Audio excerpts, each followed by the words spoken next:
I, I got you. I got you. Well, like Buzz Bunny said, let's get started then. Mm. All right. So, who do I need to go to? You, Miss Bonner? All right. Miss We'll take Bonner? it. You calling the meeting officially to order, right? Okay, meeting officially Call called to to order. order Okay. and open for business. Ms. Bonner? you will Yes, sir. state. Thank you. Yes, Our sir. first presentation of the third quarter ending September 30th, 2022 investment reports for the 1945, 1949 pension plans, along with the October 2022 update. Ms. Heather J. Siegler from Morgan Stanley. Thank you very much for having me. Very good. My presentation is up. We're good. All right. When I was here last, we said that this would probably not be a fun quarter to review, and unfortunately, our projections were accurate. And so equity returns for the quarter continued to deteriorate for many of the indices. In July, the market had kind of started to focus on the fact that there was a possibility that the interest rate may be cut from the Federal Reserve starting in 2023, just really given concerns about slower growth. Really, if you think about it, where we were in July and then to August, those hopes were really just dashed at the Jackson Hole Summit for central bankers, where the Fed just really reaffirmed the fact that they were going to continue their commitment to fight inflation. That sent the stocks really lower for the second half of the quarter. And Septembers are typically challenging months in the market, and this September, kept with the historical challenges. When we look at the S&P hit a year-to-date low in the month of September, continue to what we consider to be a cyclical bear market for the month. And so the equity markets have really, when you look at the historical numbers, they've really been relying upon what we call the Fed put. And so the global market, particularly the global bond market and currency markets, have internalized the fact that we are going to be having some tighter financial conditions in the upcoming next year, really, particularly. Volatility has soared. It's put pressure on treasury yields, kind of pushed those to where we were during the great financial crisis of previous times. And the dollar had strengthened through the end of the quarter. So all of that led with the fact that we were going into midterm elections, and there was a potential for some political leadership changes and fiscal policy changes that led the Fed to raise interest rates 75 basis points in September. Since that time period, obviously it's November now, we've had another interest rate increase of 75 basis points since then. And so that was we've actually had, November was the fourth 75 basis point increase we've had. And so the Fed's really preferred measure of inflation has been looking at CPI, so the expenditure index, and that had ticked up again through the third quarter on a year-over-year basis. Inflation actually came down. It was marked at 8.3% in August. It's come down a little bit since then. So we were at 7.7% through our last reading. But at the end of September, we were really looking at some really higher inflation numbers, and it was starting to make a lot of pressure for the markets. Unemployment rate, the employment has stayed really consistent. That unemployment rate at 3.7%. We had the same number in August as we do right now in October. And then when we think about where the market, really looking at the equity market through the quarter, on the page that you have before you, you can see the S&P 500 for the quarter was down 4.88%. The mid-size stocks, so the middle size for the U.S., were down 3.44 for the quarter. And then the smallest U.S. stocks down 2.19 for the quarter. When you look at on a sector-by-sector basis, we really only had two sectors of the U.S. market that were positive for the quarter, and that was consumer discretionary and energy stocks. The page before you now just shows you details the international market. Look at the international market for the quarter. The developed international was down 9.36 for the quarter, and then the emerging market down 11.42. Emerging markets hurt a little bit more by that strong dollar that we've seen. As our expectations go forward to 2023, and we do think we will start to see a little bit more of a not weakness in the dollar. We're going to see not as much strength as we have seen in 2022. Our outlook for the international markets, and particularly emerging markets, are a little bit more positive. For the U.S. overall, for our base case for 2023, we just put our estimates out for this year, and so we expect the S&P 500 for the end of next year to be right at the 3,900 level, which is virtually where we're trading today. Not to say that we're going to, go to sleep at the end of the year and open back up, and it's, we're sitting right where we were, but that's our base case. We do think that we will have some market could rally between now and the end of the year. We've seen that when you look at the numbers in the October update, as well as where we are through November. We've seen a rally since the end of the quarter, and we expect that rally to really move through the end of the year. January, February could be tough times for the market, so just kind of keep that in the back of your mind when I'm back here next time. And then this just gives you a look at the fixed income market. Fixed income market, we mentioned that, talked that just a moment ago with the Fed. The Barclays aggregate down 4.75 on the quarter. Take a look at the portfolio for the 1949 pension plan. We actually started the quarter, started the year at $83,626,798. We've had net contributions of a negative because obviously we're sending out funds on a monthly basis to pay your pensioners their benefits, and so we sent out a net of $4,047,000. Had investment losses of just over $17,840,000, bringing us to an ending market value of the quarter of $61,738,390. If you look at the bottom left-hand side, you can see the breakdown for asset allocation. Through the end of the quarter, the domestic equity is right at 57.9%, and your international at 12.5%, bringing you a total equity of 70.4%, total fixed income of 27.8%, and cash on hand is right at under 2%. We typically keep enough cash on hand to pay the next month's of benefits, so we had that going into the end of the quarter. This just gives you the breakdown of performance. You can see for your large cap value portfolio, that's going to be your more conservative of stocks. We're actually down 9% for the quarter, tough for defensive positioning in the quarter. At Atlanta, your large cap core portfolio, which is more of a blend of growth and value, down 4.87%. And then MDT, which is your all caps, so not just large, your large, mid, and small, down 2.68 as we saw small caps really just start to get a little outperformance through the end of the quarter. You had your international for the quarter down, your value manager down 10.19, and then your international growth manager down 11.3. Fixed income, with that fixed income market we talked about, quarter down 4.5%, bringing you total for the quarter for the portfolio, including the cash that we have on hand, down 5.7%, which brought your fiscal year to down 21.27. You'll see that's improved through the end of October, and it's even better through last night when I looked at those numbers. This just details the cash flow on a historical basis.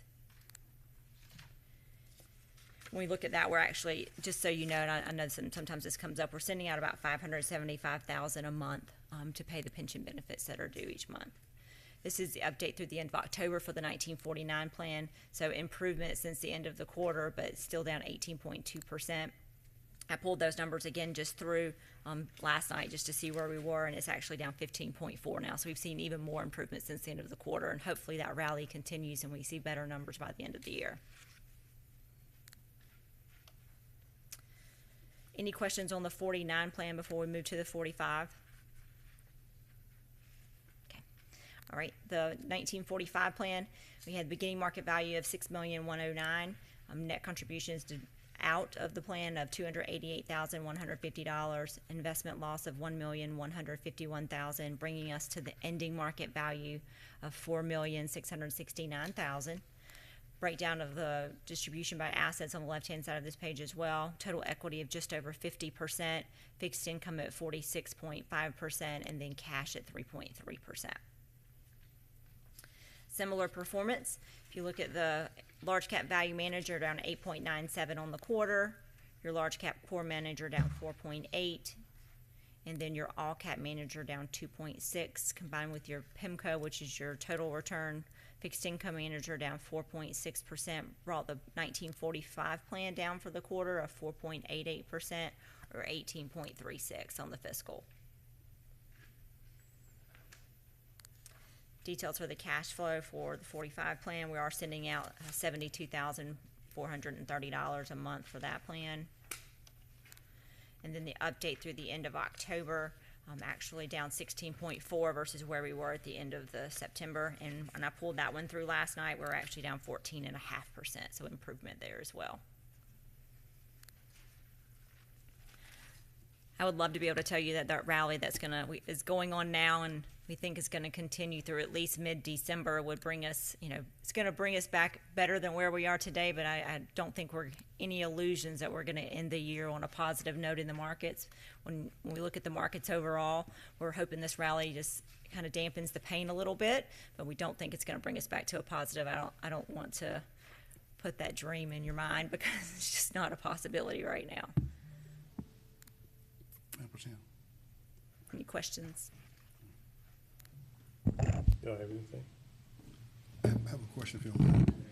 You need something? Yes, I do. Okay, Mr. Hassan. Yes. How you do, ma'am? Well, how are you? The fund that you have for us, you said the total fund is a little over $4 million. Yes, sir. What did you say the monthly payout is that? It's $72,439. And how many pensioners are in that plan? So we don't have any current active pensioners in that plan through the January 22 timeframe. The last report that I saw, there are no active. There are 16, as of January now, there were 16 retired and disabled participants, so 16 And so total. this is, I'm sorry, and this plan here is pretty much closed though, right? Yes, for Okay. active. Okay, all right, thank you, ma'am. You're welcome. All righty. Ms. Boney, anything? To receive this information, if we can get a motion, or we can do it without objection. Without objection? They said without objection, Ms. Boney. Okay. Our next presentation of actuarial reports from the Georgia Municipal Employee Benefits System 1 and Georgia Municipal Employee Benefits System 2, Planning and Zoning Pension Plans. Representative from Siegel and Michelle Warner, GMA. Good afternoon. I'm Jeanette Cooper from Siegel, and you should all have a handout with showing the summary of results with a blue cover, just stapled together like this. Okay. So if we turn to the first page, that's just an agenda. We're going to first cover the larger plan, and then we're going to cover the small Augusta GMEBS Plan 2. So if we go over to the page 3, you can see we're showing you a summary of results. And this year, your recommended contribution went down from $8.75 million last year to $8 million this year. When you think about the recommended contribution, it really has two main components. One is the cost of benefits that are going to be accruing over the upcoming year, which includes administrative expenses as well. And it takes into account the fact that your employees contribute to the plan, so that's an offset. So that total cost was $3.7 million in both years. The other piece that adds up to either the 8.75 or the 8 million, depending on which year you're looking at, is an amortization of your unfunded liability. Last year, that unfunded liability was effectively amortized over 19 years. This year, that period is shortening. It's 18 years. 2 years ago, it was 20 years. So it's coming down, showing that you're moving toward funding the plan. The amortization piece for last year was $5.1 million. So if you took the 3.7 and 5.1, you would have an 8.7 million contribution. This year, the amortization is lower. So you had some favorable experience, which is what is the reason your unfunded liability amortization went down, considering that you have a shorter period. And the two things that occurred was that, one, you had a lower count of participants, and your payroll went down around 3%, and your active count went down around 4.8%. And you had, some experience in your non-vested, your inactive group as well. But you also had very favorable asset performance. We use a smoothed value of assets, so we don't recognize all of the gain or loss in one given year. This year, your market return was a little over 6%, but because we smooth out the assets over a period of time, you actually have a 9% return on the smooth value. By comparison, if we look at that a year ago, there was a very strong market return, you may recall. It was around 45%. And the smooth return was around 9.4% last year. So what that does is it levels out your returns. So even though the news you just heard, about the current market is not, doing as well as it has been in the more recent past, the fact that you're coming into it with your market value, the gains from that 45% from 2 years ago still haven't all been reflected. So you're going to be able to use some of that to help out with what next year's contribution will be. and then we'll have to see how the demographic experience plays out. Looking at your funded percentages, on the smooth value of assets, it went up from around 79.6% to 83.6%, so that's a nice, healthy increase. And you had on the market value of assets, again, went up too, but not as much. So the funded ratio, and that was driven more by the demographic experience, because your 6% was a little bit below the assumed return of 7.375% that's used for the valuation. Any questions on the summary of the key valuation results? Okay. So going to the next page, this is just a little bit of a history, and it shows you your recommended contribution rate. You can see that it's, been in the 7% range for, I guess, 4 of the last 5 years. And your funded percentage has, hovered in the, again, this is using the smooth actuarial value of assets. It's been in the high 70s, low 80s. If we were to look at the market value for the last 2 years, at July 1st, 2021, the market value funded percentage was 93%, and this year it was like closer to 95%. So again, next year we may expect to see that drop, again, depending on how the assets continue to go. But we have time, because we measure the assets at March 31st for the July 1st valuation. So we'll have to see what happens with markets between now and March 31st. It's true that while your total payroll went down around 3%, your average payroll went up around 2%, and that's because you had a drop in your active participants as well. Going to the next slide, this is just a recap. We have the same page every year, basically giving you an overview of your benefits. There were no changes in benefits between the last valuation and this one, no changes in plan provisions. Going to the next slide, for the large plan, we do some projections to show you what we think the contribution rate might look like in future years, as well as what will look like over time once your unfunded liability would be paid off. So in this particular projections we're going to be doing, we're going to assume that future market returns are going to be 7.375% every year, and that we are not expecting you to have any gains or losses on the demographics, meaning that our expectations about mortality, termination rates, retirement rates all come out exactly as predicted. So going to, and of course we're not assuming any changes in the provisions either. So if we look at the projected contribution rate on page 7, and this looks very similar to the chart last year, you're starting out at a contribution rate a bit over 7% as a percent of payroll, and we anticipate that leveling off a little over 3%. If you remember when I described that, yes? Thank you, Mr. Mayor. Excuse me, ma'am, I apologize. On page 5, when it says the current Augusta retirement plan, Yes. and it says defined benefit plan, and the multiplier is 2%. And I thought the multiplier was about 2.25%, 2.5%. Is that the same thing, Ms. Donald? Is it just a little different? There's different groups within Augusta, I believe, that get different accrual rates, and I don't have the full report. Well, go ahead. This is the multiplier that was changed, and Michelle helped me with this one. It was changed about 3 years ago.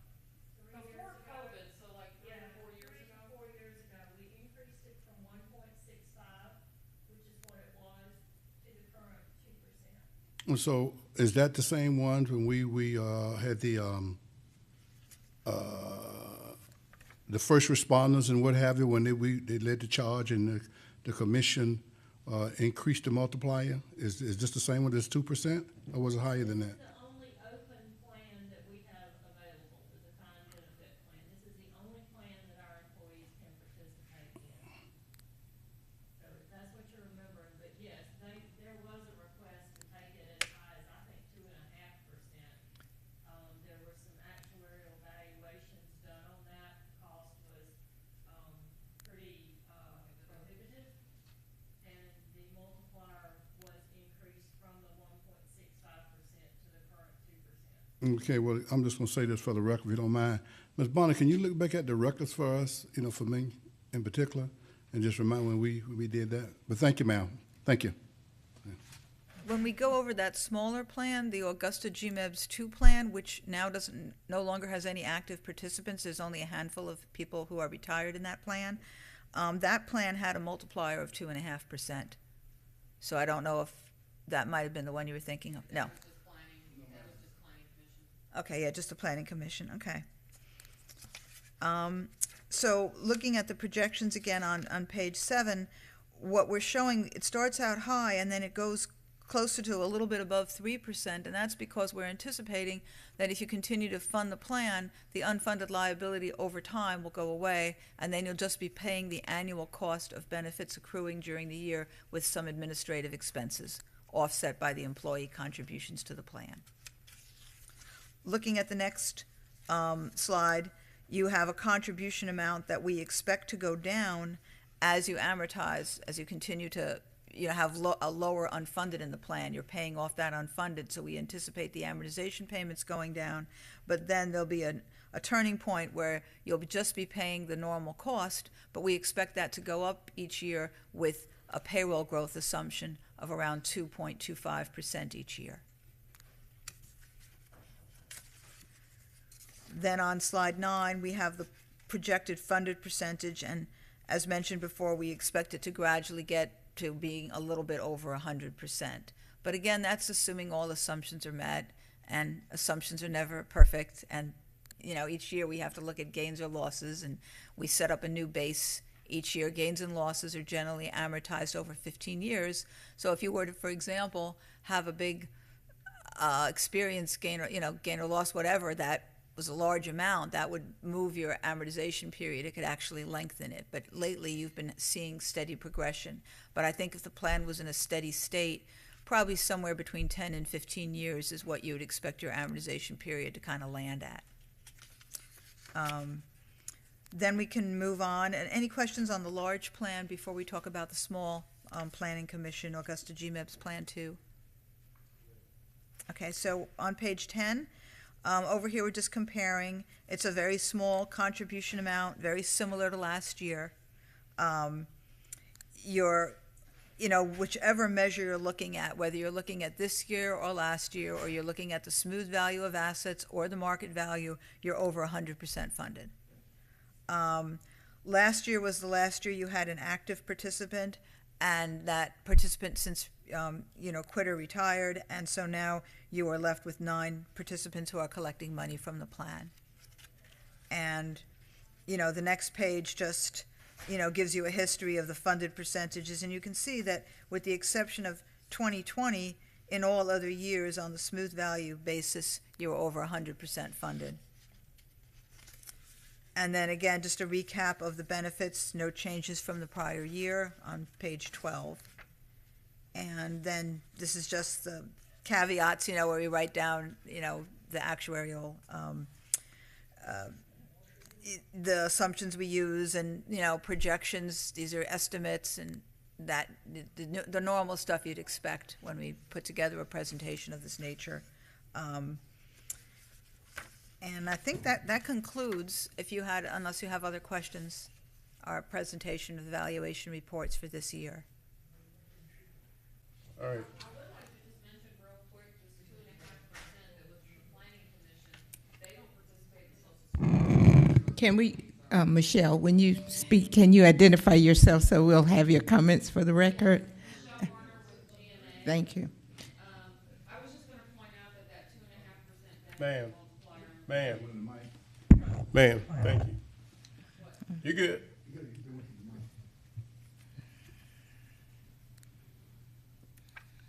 I was just going to remind Commission that the 2.5% benefit multiplier for the Planning Commission plan, they also don't participate in Social Security in that plan, so that's why the benefit multiplier is probably higher in that plan than it is your regular plan.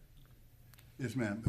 What I was responding to, I may be dead wrong on this, but I know about inside of 5 years, it was led by the first responders for us to change the multipliers.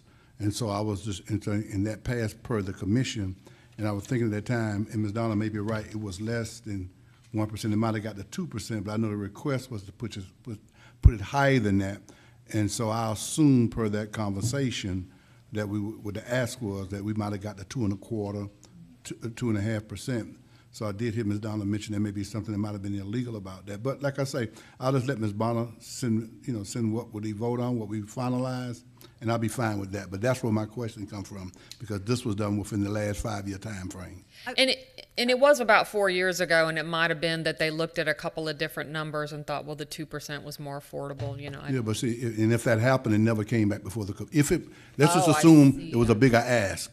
And if it was a bigger ask and for that 2% was the best way to go, I don't remember it coming back and informing the commission that that was not financially feasible to go that route. I understand what you're saying. I believe, though, that the public safety has a more generous early retirement. I don't remember the details, but they may be able to retire at an earlier age or with different service to get improved benefits. So that might be the difference. I think there is a difference between the two on, at least that feature. But we can look that up for you and send a note. And yes, ma'am, to that point, there was, that was a part of that conversation, age 55. We also identified the coroner's office to make them public safety, to make them be improved in their plan as well. But I'm talking more about the multiplier, and like I said, the 4 years. So it might have been financially best to do just what was done, but I'm firm to believe that the ask might have been more, and that's all I'm saying. And we can, yeah, and if the commission ever wanted to do another cost study, look at something, we could always handle All that. right, thank you, ma'am. Thank you all. Okay, Ms. Williams, you had something? Microphone. No, sir, I was just gonna try to help through that conversation relating to if there were any questions about public safety's ability to retire early, so that is a provision. I got you. So, anything? Mr. Hassan, you good? I'm fine. All right. What else do we need to do, Ms. Bonner? Receive this as information without objection. Is Yep. that good? That good? Okay. Yep. Thank you. Thank you. You can adjourn, sir. We can adjourn. I don't know. I'm listening to these ladies. They're still talking. Oh, They're cooking okay. up something. Y'all ready? All right, we can adjourn. Let's go. Thank you, and thank you. You weren't ear hustling. Hey, I'm trying to get through the meeting.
Good afternoon, everybody.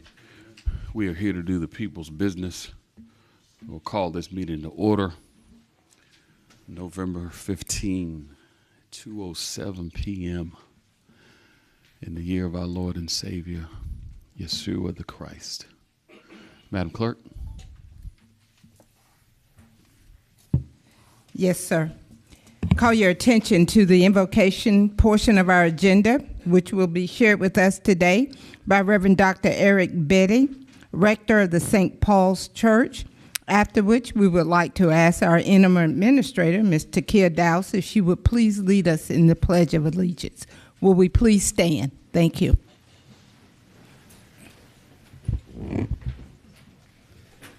Good afternoon. It is a pleasure to pray with you this afternoon. I'm aware of the certainty of religious diversity in this room. I'm going to pray from my religious tradition, and I encourage you to participate from your tradition in whatever way is appropriate for you. O Lord, our governor, look with compassion on us, your people in Augusta. Make our leaders brave in the cause of mercy and untiring in the pursuit of justice. Give these, our commissioners, the spirit of wisdom, charity, and justice, that with steadfast purpose they may faithfully serve in their offices to promote the well-being of all people. Bless us all, that we may be at peace among ourselves and become a blessing to the communities around us. Keep us mindful of your never-failing presence among the poor, the lonely, and the suffering. May we use our gifts with courage and creativity for the benefit of your world. Amen. Pledge allegiance to the flag of the United States of America and to the republic for which it stands, one nation, under God, indivisible, with liberty and justice for all.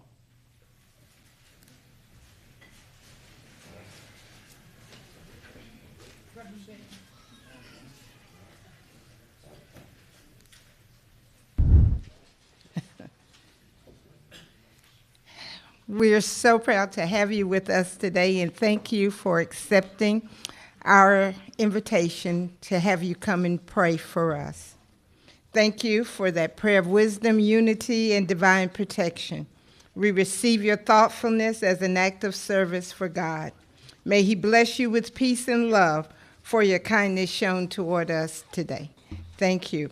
By these presents be it known that Dr. Eric Betty, pastor of the rector of St. Paul's Church, is chaplain of the day. May his spiritual guidance and civic leadership serve as an example for all citizens of Augusta. Given my hand this 15th day of November, 2022, Hardy Davis, Jr., Mayor. Thank you. Would you join me in thanking the pastor for joining us as our chaplain of the day?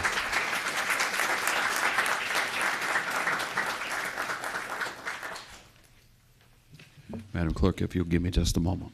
Okay.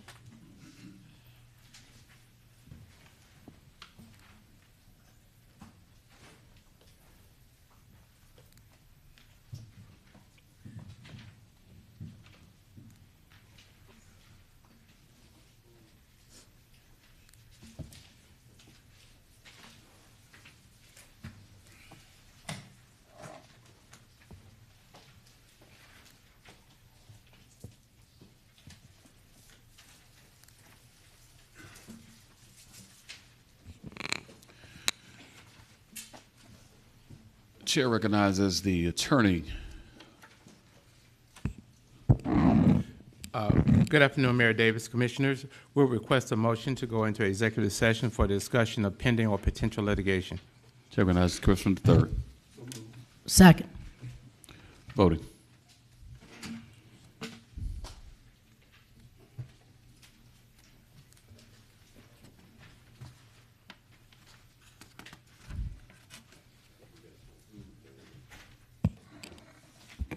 That motion carries with Mr. Franham out. Thank you, Madam Clerk. All right, to the general public who's joined us today, you're going to stand at ease until we return. Thank you.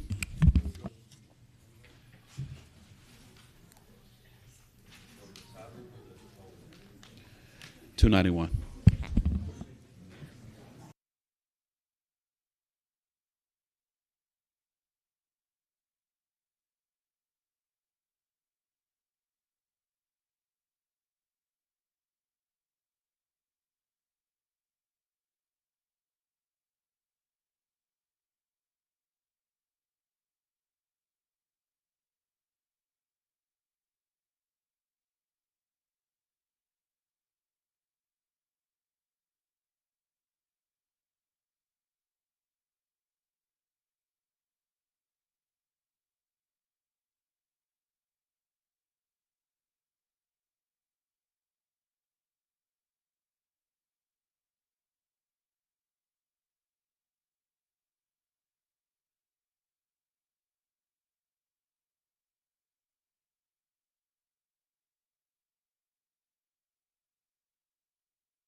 Okay, we're going to reconvene.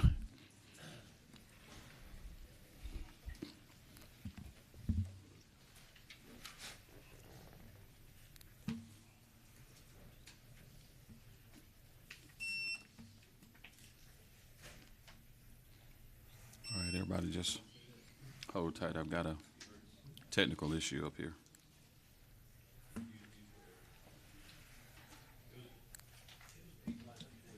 Oh, yeah?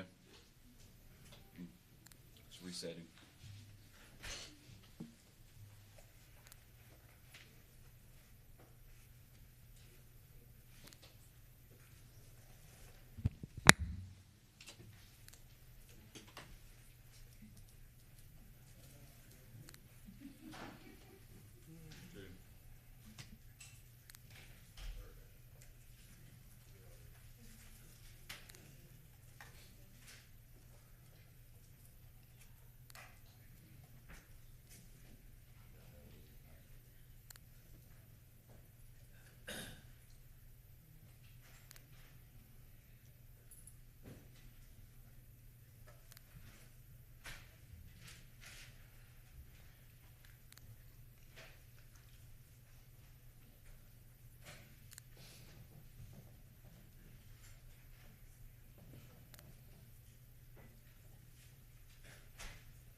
All right, Chair recognizes Attorney Brown for a motion.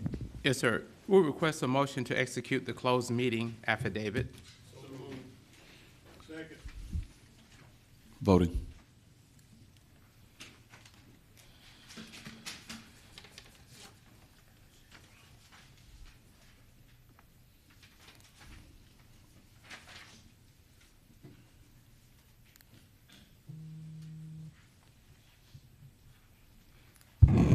It's unanimous.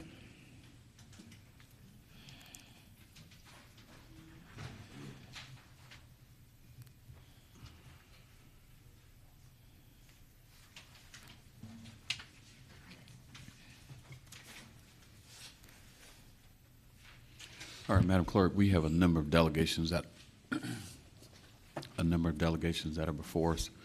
We'll go in that order after recognizing our Employee of the Month. Yes, sir. The Augusta Commission would like to offer its congratulations to our Employee of the Month, Mr. Sean Morgan, from our Information Technology Department, our October Employee of the Month. Mr. Sean, would you please come forward along with the Information Technology Director, our Administrator, the Mayor?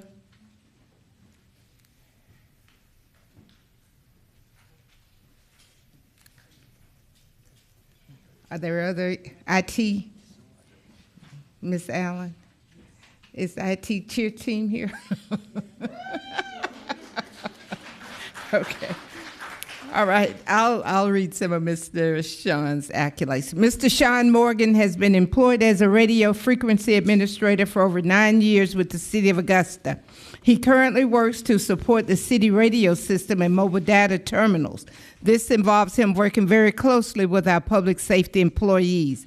The Richmond County Sheriff's Office currently must manually input driver's license information during traffic stops and the issuing of citations, a practice that is both consuming and maintains the possibility of inaccurate entries. Staying up with current technology trends, Sean Morgan identified this shortfall and located hardware that could enable deputies to scan a driver's license and auto-populate all the required information within the current software. Not only did he prepare a brief for the Richmond County Sheriff's Office decision makers, but he also scheduled a demonstration and presentation by the local vendor to educate the RCSO staff on this capability. With the decision made to move forward with the new hardware-software integration, Sean's initiatives will directly impact field operations accuracy and increase the speed and flexibility of deputies facing the ever-increasing number of calls. During the preparation for the new purchase of the MDTs to replace existing equipment that is at end of its life cycle, Sean single-handedly negotiated with vendors and saved the city of Augusta $139,405 of SPLOS funds. These actions not only enable the Information Technology Department to procure large number of MDTs, but also incorporated the implementation of scanners to populate driver's information into the currently used software by the sheriff's deputies. Furthermore, he negotiated the imaging of the MDTs by the vendor, thus saving the radio group weeks of work and placing new high-demand equipment into the hands of deputies working in the field at an amplified rate. Sean's personal actions will be felt through both the Richmond County Sheriff's Office, but also the Information Technology Department collectively. As the director of the department, I am grateful to have Mr. Morgan as part of our team. The level of commitment Sean demonstrates in honoring his job is truly amazing. He is an asset to not only information technology, but the public safety sector of our government as well. Congratulations, Sean.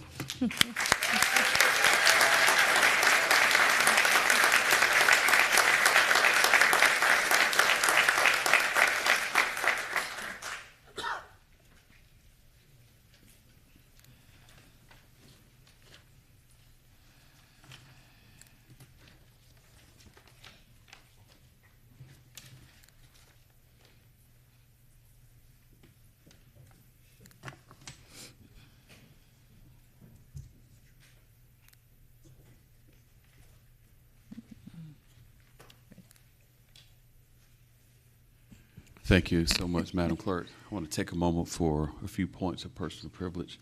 I know the Commissioner from the first would like to have a moment of personal privilege. All right, you're recognized for 2 minutes. Thank you, Mr. Mayor. Before we get our meeting going, I wanted to make sure to announce to not just those in person here, but those watching and certainly those at home, that temperatures are dropping this week. And as usual, the City of Augusta has made a commitment to make sure that those who need a warm place to go during the wintertime will have a place to go. And so starting this Thursday at May Park from 6 p.m. until 9 a.m. the following morning, May Park will be open as a warming center.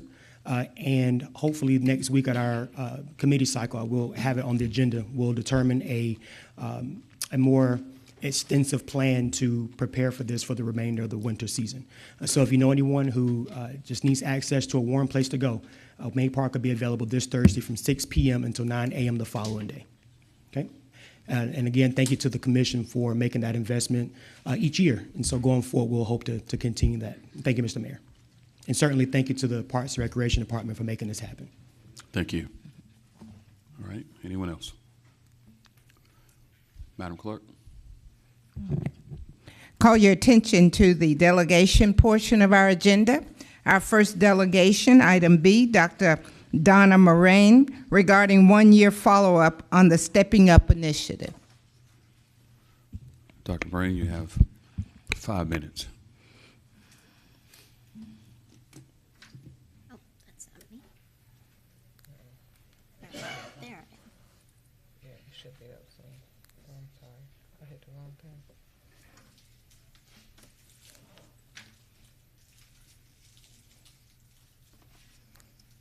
You want to enlarge it?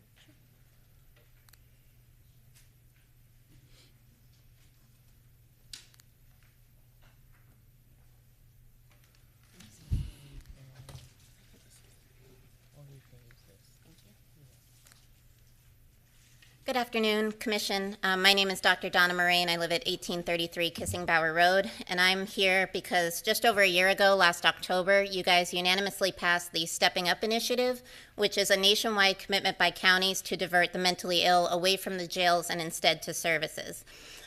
These are some of the bullet points that were included in last year's resolution, so I'm here today to follow up and ask about what has been done, what steps still need to be done to live up to these commitments we made. So the typical next step after passing the resolution is to do a sequential intercept mapping exercise, which we did last year, the very next week, October 12th. We got together all the local stakeholders involved in mental health and the criminal legal system in one Zoom with the University of Georgia Carl Vinson Institute of Government to talk about data, numbers, processes, gaps, and potential steps forward. And UGA took all that information we gave them and put it together in a comprehensive report that I'm not sure has been released publicly yet or distributed to the full commission. This was great timing because the very next month you had Miss Lasagna Grandstaff come here and speak to you about the struggles her family has faced with her son's mental illness and interactions with the local criminal system. And we pointed to that report as a document that would address the struggles that her family and many other families in Richmond County face. During that same meeting, there was another agenda item on a different committee to amend the medical contract at the jail. Looking at that agenda item, the amendment was to reduce the psychiatrist hours during the day at the jail in order to allow for psychiatric nurses to be at the jail in the evenings. And this might have been the best decision that could have been made for the jail at the time, but this item was passed through the committee level and the commission on the consent agenda. So there was no discussion of why this change was recommended. You'll see with the attachment of that amendment, the psychiatrist is now the least available medical professional at the jail with only 10 hours a week, 2 different days. And that really matters because the psychiatrist is ultimately the only person at the jail who can finalize or approve a inmate's mental health treatment. So if they come in with a treatment plan from Serenity or American Works, for example, that treatment plan can't be continued until the psychiatrist approves it. And so I sit in court, as you know, every week and often see folks who are not being medicated at the jail and then decompensate. So this is a really big deal because in the last couple years, the jail has roughly 6,000 to 7,000 bookings a year, and half of inmates receive mental health services. I've excerpted a few examples here of individuals that might still be in the jail or have passed through in the last year that really could have been helped by the various different recommended actions in the Stepping Up Initiative and the Sequential Intercept Report. But I know I'm quickly running out of time, so I'm just going to fly through here. I can't come today on what might be the day you pass the budget without talking about where this is covered in the budget. Line item for the jail is the 13th most expensive line item in the entire budget of 710 items at $22.5 million. It's a 20% increase over the jail's budget for 2020. There's been no discussion of this line item in the work session so far. I don't know if any of these dollars are going to increase the psychiatric services available at the jail or any other supportive services that could help people leave the jail better off than when they come in. Again, I just excerpted a few of the big picture items and some of the specific forward steps we could take. Number one, if I was going to leave you with any action going forward, is to reconvene all the local stakeholders that initially put together this report so we can all start working on the steps identified, closing those gaps, finding those resources to live up to these commitments we made last year. Thank you so much. Thank you.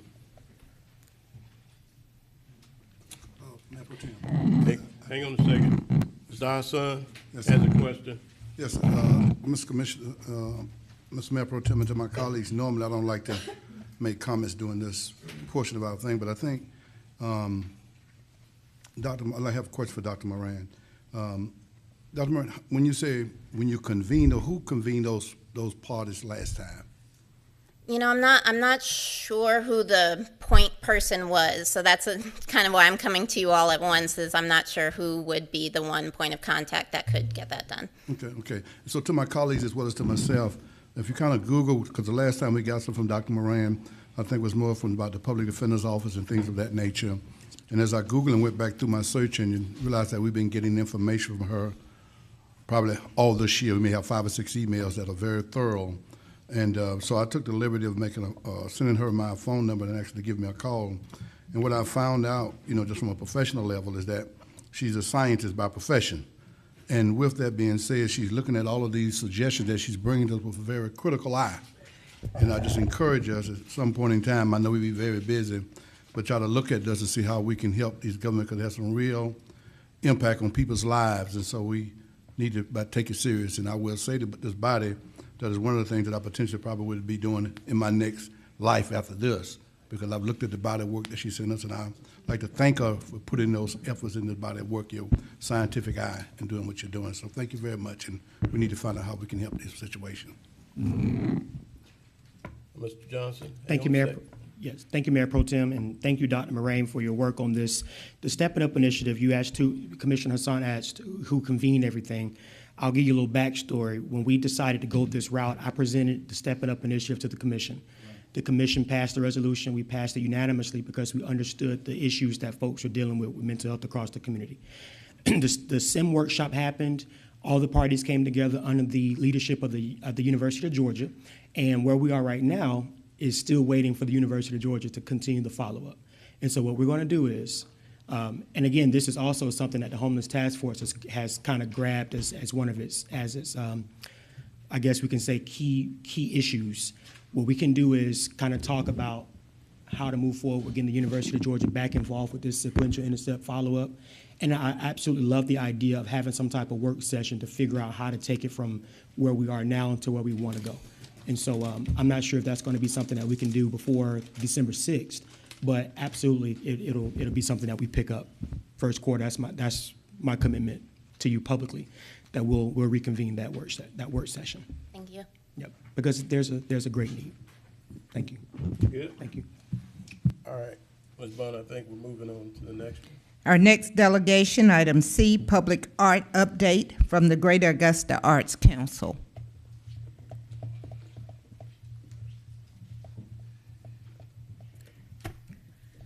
Good afternoon. I'm Brenda Durant. I'm the Executive Director of the Greater Augusta Arts Council. And Pax Barbaro has promised to press the button for me. Pax runs all the public art for the city of Augusta.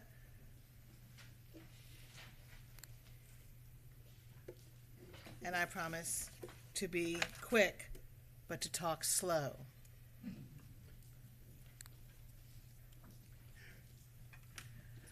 What we're going to talk about this afternoon is just a little update. With our MOU with the City for Public Art, we are supposed to regularly do these, so here we are. We're going to talk about the Augusta Sculpture Trail, which has 6 more weeks of being up. And with the budget vote today, to include the sculpture trail in the budget for next year, a new sculpture trail will go up in January. The Twig Circle Roundabout Sculpture, Golden Blocks Murals, the Gateway Sculpture at Sandbar Ferry Road, which you approved the location, thank you very much, and how we have leveraged your funding. So we have, so far we have 3 sculptures that have been purchased by other entities and donated to the city. The total donation of $95,000 in artwork is now owned by the City of Augusta, and we did work with the legal department of the city to create a document so you can accept sculptures and gifts. And that is nearly a 100% return on your investment of $100,000. You'll be asked today to choose the city sculpture from what has not been purchased. So what has been purchased is Maestro Forever Young, which is the sculpture located on the 700 block between the 2 theaters. Unstoppable, which is at 10th and Broad, and the Popsicles, which Destination Augusta purchased, and will move to Broad Street, 10th and Broad. Our next iteration, we have already juried in 10 spots with 2 backup spots. We had 114 applications from across the United States for our sculpture trail, and the selection was finalized in October and will be installed between January 9th and 13th of next year. The next sculpture trail, we know we'll be doing some TIA work on Broad Street, so the trail will concentrate on the Augusta Common, 8th Street, and up on Riverwalk to highlight the new 5th Street Bridge. We also have a new roundabout sculpture that is being that will be installed at Twig Circle. The city has decided to put sculptures in roundabouts, which we're very excited about. We have some more interest from with some local sculptures. We did some research with the neighborhoods, and they chose this sculpture, which is Pillars of the Golden Blocks by Ashley Gray, and it's scheduled to be installed in March of 2023. We also installed the mural, Golden Blocks Murals, Embers of Hope by Xavier Jones and Art Abden, and Golden Blocks poem by Travis Wright. That was installed at the Farmers Market in Laney Walker in June. The next mural going up is Women of Empowerment by Salonika Rhyme, and she's currently getting started on that progress. She's trying to figure out how to reach the top of that mural. We also are working on a call for the gateway sculpture at Sandbar Ferry Road. We had a lot of input from the local neighborhoods on what the themes are. The themes that were favored were plants and flowers native to Augusta, the spirit of industry and ingenuity in Black Augusta, and Augusta's musical heritage. So right now, the city's procurement department is managing that call. But we have the land chosen, and so we are ready to go. So if you have questions, it would be a procurement question, but we're willing to make those calls for you. We also want to remind you that we did a lot of leveraging of your funding. So for the Golden Blocks projects, we received a $15,000 grant from Housing and Community Development over 3 years, $20,000 in federal grants from the National Endowment for the Arts, $500 from the Leadership Augusta class 2 years ago, and about $750 in kind donations from local businesses. We also did the storm drain murals. We did leverage public funding for that as well. We have $7,000 from the engineering department, about $4,000 in a state grant from Georgia Council for the Arts, and again about $500 in in-kind donations. The Sculpture Trail 2 brought some matching funds. We have your funding, which is the $100,000 from Parks and Recreation. We also received $25,000 from Destination Augusta to do activations, concerts, and things to draw attention to the trail for a few months. $77,000 from private funders, those were purchases, and $20,000 in federal grants to continue the activations, the concerts, and fun things we did to draw attention to the trail for the rest of the year. That was from the National Endowments for the Arts. Just to remind you that the James Brown mural also was a collaboration of money. We did the $8,000 in the city allocation, $24,000 from Destination Augusta, and $10,000 in kind from local businesses. Isn't that reversed? Okay. And that's it. Thank you very much. Thank you. There's a question from the commissioner from the 8th. I believe that there's a item coming up on, I'm trying to remember which item it is. 21 maybe? Item 21. I was going to ask if it would be appropriate to go ahead and handle that item since everybody's here. It's actually part of the regular agenda, and so we'll address it in just a minute. I'll come back to you, though. Thank you.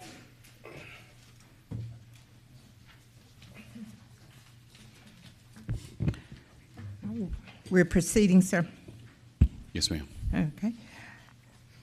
Delegation D, Mr. Gus Gunderson, regarding stormwater petition.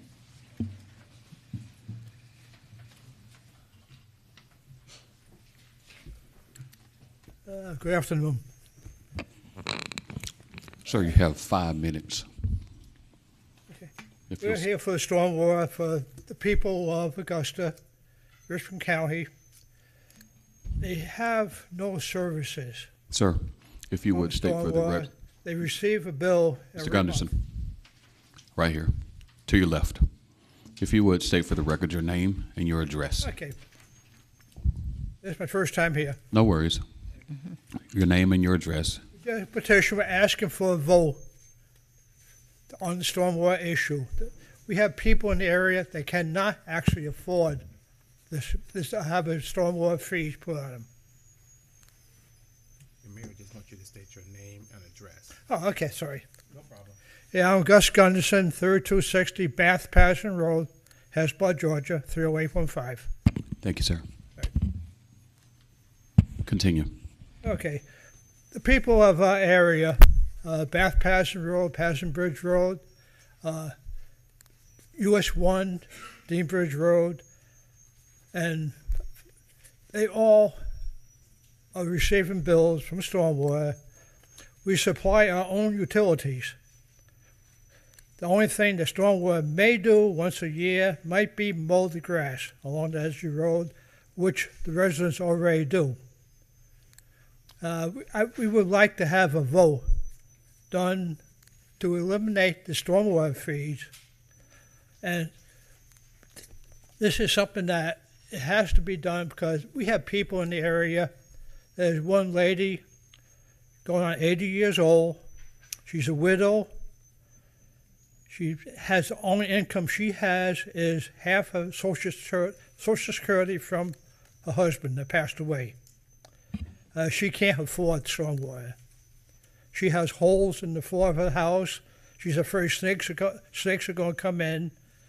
She asked me to help her get a new floor into the house, which I'm getting residents.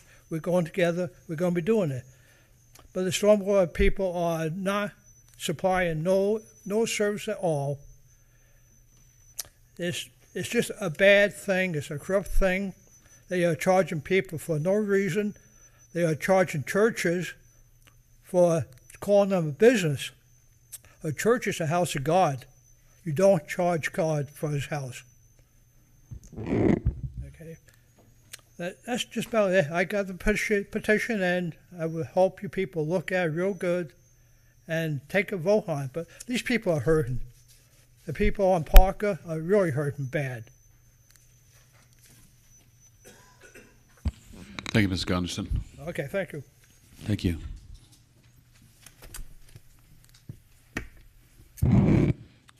Our next delegation, item E, Mr. Bill Fenoy, regarding the support of renaming of the 5th Street Bridge to Freedom Bridge Jefferson Davis Memorial Bridge.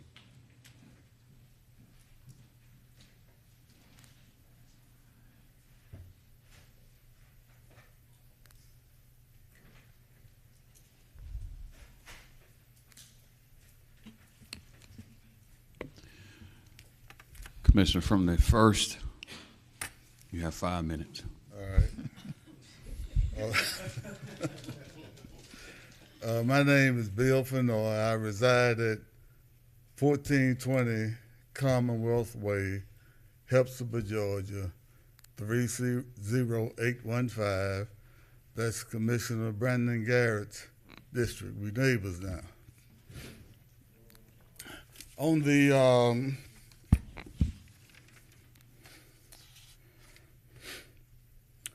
on the subject of the 5th Street Bridge, there are more than 2,000 memorials in the United States that valorize the Confederacy, a secessionist government that waged war to preserve white supremacy and the enslavement of billions of people. Erected as part of an organized propaganda campaign to terrorize African American communities. These memorials distort the past by promoting the lost cause narrative. The 5th Street Bridge should not be named after Jefferson Davis or any other Confederate. Montgomery County Board of Education in Alabama voted unanimously to rename Jefferson Davis High School and Robert E. Lee High School because of the negative connotation that these high schools have to the African American community. 85% of the students that attend these schools in Montgomery, Alabama are African American. And it's an insult for them to graduate from a school named after a Confederate. When I graduated from high school in 1966, I graduated from Carver High School. And around that time, people had started integrating schools. And Carver was downgraded from a high school to a middle school. And from that point on, the African Americans in Spartanburg had to go to Spartan High School. And when asked why would you not keep Carver a high school, the white community in Spartanburg said, we don't mind going to school with African Americans, but we have a problem with our children graduating from a school named after one. There's something called the National Defense Authorization Act, and this mandates the removal of Confederate names from Defense Department properties, and this must take place in 3 years. Already we are seeing an example of that in Augusta, Georgia, where Fort Gordon is being renamed Fort Eisenhower, and Fort Benning is being renamed Fort Moore. Fort Bragg is being renamed Fort Liberty. Fort Hill is renamed Fort Walker. Fort Hood is being renamed Fort Cavalos. Fort Lee is being renamed Fort Gregg. I'm asking this commission to be sensitive to the needs of our community. To me, it's an insult to live in a city with the majority African American community where we are honoring people that was a part of the Confederacy. I don't have a problem with the Confederates monuments being moved to a Confederate museum, but I don't think that we as a city should be honoring them. In conclusion, I'm asking, and I know that right now it may be illegal for something like this to take place, but I'd like to remind you that when Rosa Parks got on the bus, it was illegal for her to go to the front of the bus. I'd like to remind you that when college students sat down at the lunch counters, and is that my time, Mr. Mayor? Or that might be my phone. That's what you call divine intervention. It's letter D on the test, all of the above. Okay. But when college students sat down at the lunch counters, it was illegal for them to sit down at the lunch counters. So I'm asking, even though it may be illegal, I'm asking this commissioner to stand for what's right as opposed to what's legal. Thank you. Your time has expired. Thank you, Mr. Mayor. Yes, sir. Thank you, All right. commissioners.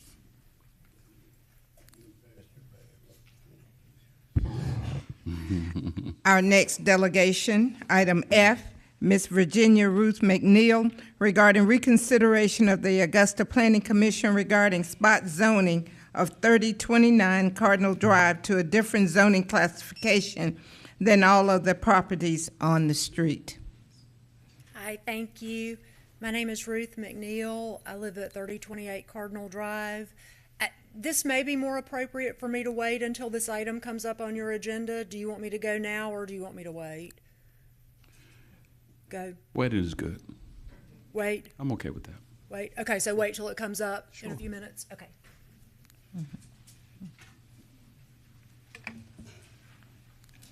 Item G, Mr. Dan Furch, regarding flock security cameras.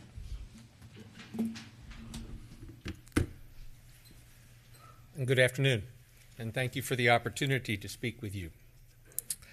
Several months ago, I decided that I wanted to learn more about I'm Dan Funch, and I live at 2301 Allen Avenue.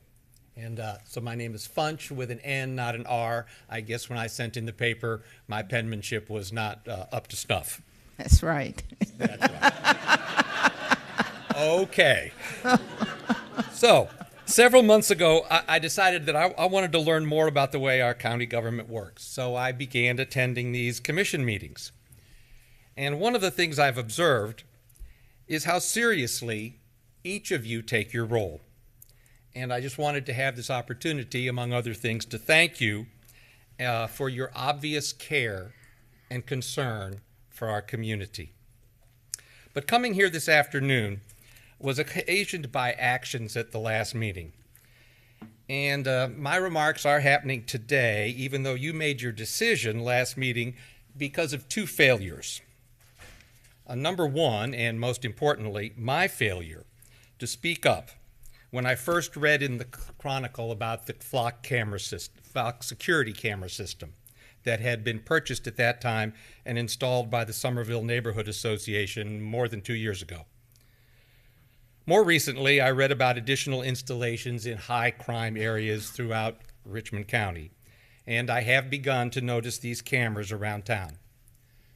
The number two failure is that the commission allowed the motion to approve the additional $300,000 to be added to the agenda without objection about 30 seconds before the meeting was convened.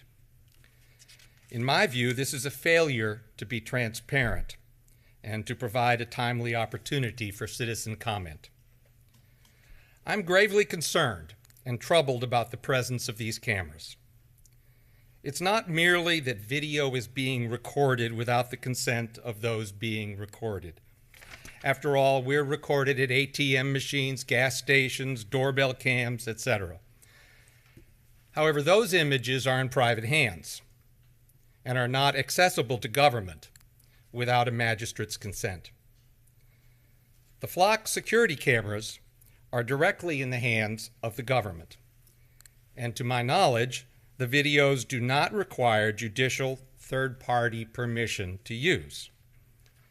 In my view, this amounts to our government surveilling its own citizens. The flock system is unique in that it adds the power of artificial intelligence to this raw surveillance footage. This vastly increases the intrusiveness of the cameras as facial recognition and advanced intelligent algorithmic search is now possible simultaneously from many sites across our community. And there will soon be $300,000 more of cameras, although at the meeting no one seemed to be able to say how many cameras that $300,000 would buy. Now, I fully understand that these cameras solve crime, locate stolen cars, etc., and increase our overall sense of safety and security. But I submit to you that this is a false sense of security. Benjamin Franklin remarked that those who would give up essential liberty to purchase a little temporary safety deserve neither liberty nor safety. The flock security system lies in the government's hands without checks or balances. Please don't misunderstand me. I have great confidence in our sheriff and our officials. But long history has taught us that when power is placed in the hands of the government without external constraint, it will, sooner or later, be abused. In my view, I look at these cameras, this system, as sort of a Trojan horse. It really looks nice. There's lots of positive things that have attracted us to it. But at its core, it is dangerous to our civil liberties. The bottom line is that I do not want this government or any government to spy on me. Where I go, whom I visit, where I worship, with whom I associate, this is my business, not yours. In closing, I realize you've already approved and funded the plan. but I needed to get up here and go on record as having serious concerns about this system. I think there should be much more public discussion. Thank you again for the seriousness with which you do your job and for listening to me this afternoon. Thank you. Thank you, Mr. Fudge. Okay, he waves.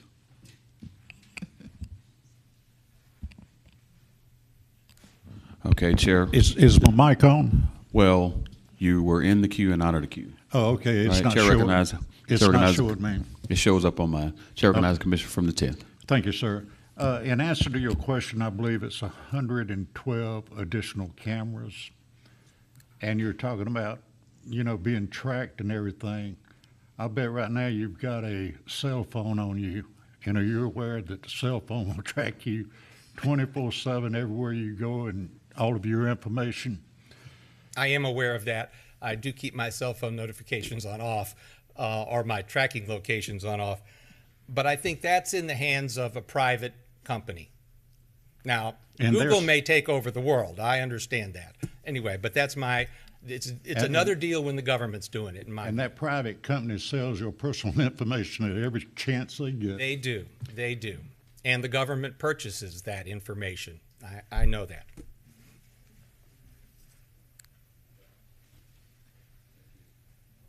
Thank you, sir. Our next delegation, H, Mr. Moses Todd. I love Augusta regarding public comment procedure, Commissioner's Office, and the Constitution Service budget. Mr. Mayor and Commissioners, my name is Moses Todd. I reside at 2747 Deansbridge Road, and I know you have a long meeting today, so I'm going to make it short and sweet for you. One issue that I have is how do you, if I'm restricted from coming as a delegation, how do we get public comments into the record? And I sent each commissioner, the mayor, and the legal counsel my comments follow up from 2 weeks ago, and I would request that they be put in the records, those comments that were sent by email. My second concern is sitting here 2 weeks ago, well, maybe a week ago or so, and the Mayor Pro Tem had concerns in the budget working session whether there was adequate funds for constituent services in the budget, and whether there was some talk or discussion, sidebar maybe, about adequate meeting space for commissioners. So I would certainly recommend, Mr. Mayor and Commissioners, that we don't bust the budget to do this, but that we set up the position of Mayor Pro Tem a office, and the 9 commissioners by request to that office would have access to use. I know that you spent a lot of time down here working, and there was some discussion in reference to constituent services. Mr. Mayor, I remember your first term and possibly into the second term, you had the mayor's after hours where businesses around town, restaurants, hosted you for, meeting with the mayor. And we need something other than vendors, contractors, engineers, lobbyists, consultants funding it, where the taxpayers fund constituent services, whether it's breakfast, lunch, or after-hour meetings. I feel I'm a former commissioner, and I'm probably down here more than most. I walked up to the podium to talk to Commissioner Hassan several weeks ago, and I was approached by a marshal said that you can't be in this space. And that made me feel really isolated if that was really happening from my government. So I think that Commissioner Williams, Mayor Pro Tem Williams, is onto something when he suggests that possibly meeting space and possibly constituent services funding. Now, We may find this within the commission and clerk's budget. We may find this within the travel budget if you would allow some flexibility where a commissioner may not want to travel to a convention, but use those funds meeting with their constituents or doing lunch or breakfast or after hours, after office hours, meetings with them.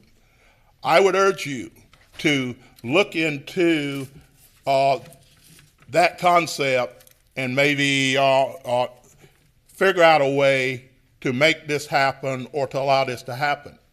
Also, Mr. Mayor, we just finished the second former commissioner luncheon at Scunia's Barbecue, and we call it sitting around and chewing the fat. We don't critique the existing commission, but I want to invite you, Mr. Mayor, next year, second Thursday in November, and Commissioner Hassan and Commissioner Williams to that luncheon. It's going to be an interesting meeting. So Please don't leave out Commissioner from the 10th, Commissioner Clark. Oh, yes, I apologize, Commissioner Clark from 10th. I got Commissioner Williams in there. So we want to extend that invitation now, and we're working on some issues, you know, like historical issues as far as the commission go and who served and when they served, and we're going to be visiting with the clerk on that. Thank you again for your time. Would you consider doing it in December so it's my birthday? I'll have to talk to Commissioner Jerry Brigham former Commissioner Jerry Brigham about that. It's Todd Brigham luncheon, so we may be able to change it. Thank you. Thank you so much, Mr. Todd. We appreciate it and appreciate your continued service to this city. Madam Clerk, I believe that that's all of the delegations that are before us. Yes, sir.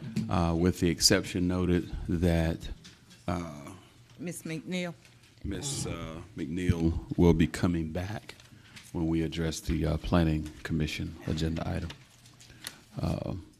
So Number 5. I see we had former Commissioner Fenoy from the 1st.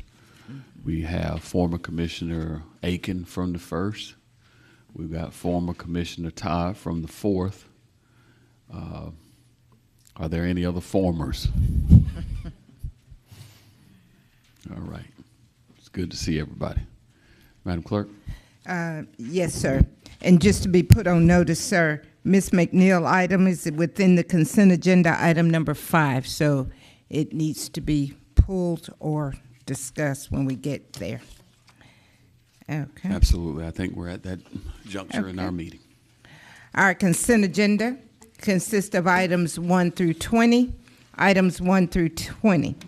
For the benefit of any objectors to our planning petitions, once the petition is read, would you please signify your objections by raising your hand? Call your attention to item number 1, Z2246. It's a request for a rezoning from a zone R1, one family residential, to a zone R1B, one family residential, to a zone R1E, one family residential. District 7. Item number 2 is a request for Zone A agriculture and a Zone R1 one family residential to a Zone R1D one family residential. Are there any objectors? Mr. Attorney, you want to help? Okay, all right, we're going to get back. I apologize for that. We're going to come back to 1. So let me see if there are any objectors to 2. To number 2. There's 2 objectors? Okay. Okay. Objectors for item number 1.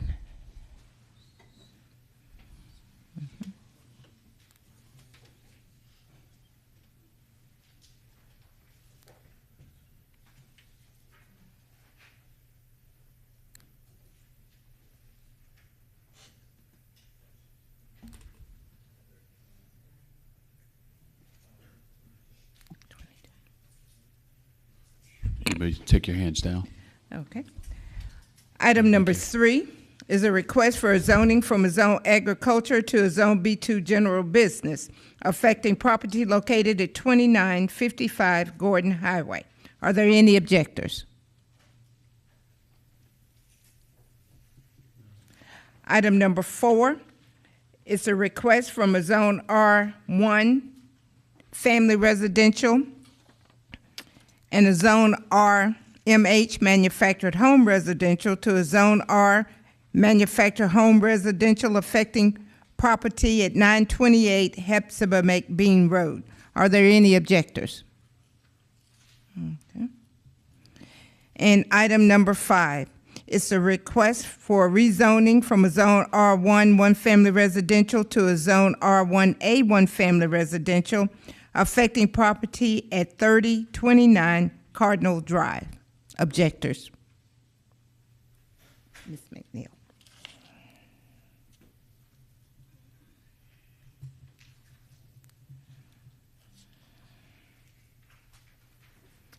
Under our public service portion of our agenda is a request to renew existing alcohol licenses in the city of Augusta. There will be Sunday sales, dance, arcades, wholesalers, alcohol catering, and adult bookstores. Are there any objectors to the renewing of these existing alcohol licenses? Okay. Mr. Mayor, members of the commission, our consent agenda consists of items 1 through 20, with 22 objectors to item 1. Item 2, 2 objectors, no objectors on 3, 4, and an objector on 5, and no objectors to our alcohol petitions. Thank you, Madam Clerk. Chair recognizes the commissioner from the 6th. Thank you, Mr. Mayor. Mr. Mayor, I'd like to, are you pulling items at this time? Yes, please. Yeah. I'll entertain. Item number 15, the administrator would like it deleted from the agenda. Item number 15. Yes. Delete. Yes.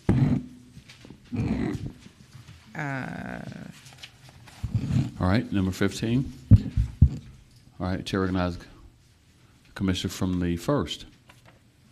Thank you, Mr. Mayor. I'd like to pull items 1, 2, and 5 from the consent agenda. 1, 2, and 5. 1, 2, and 5. Yes, sir.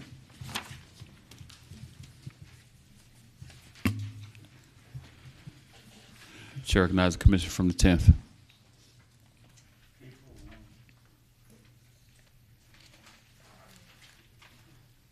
Mr. Clark, were you? He waives. Oh, he waives. Okay. He waives.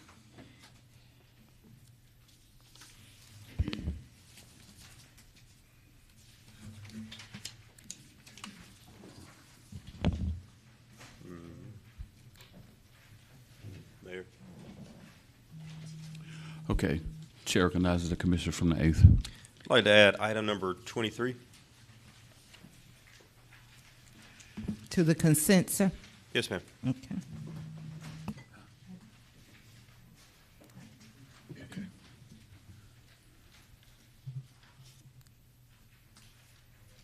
All right. Without objection, and we'll make a statement regarding that, okay?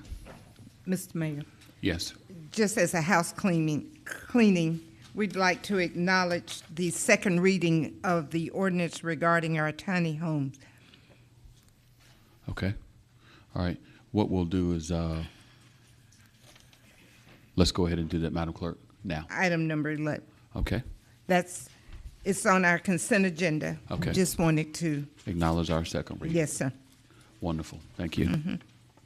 Hold on. All right, Madam Clerk, I'd like to pull number 19. Item number 19.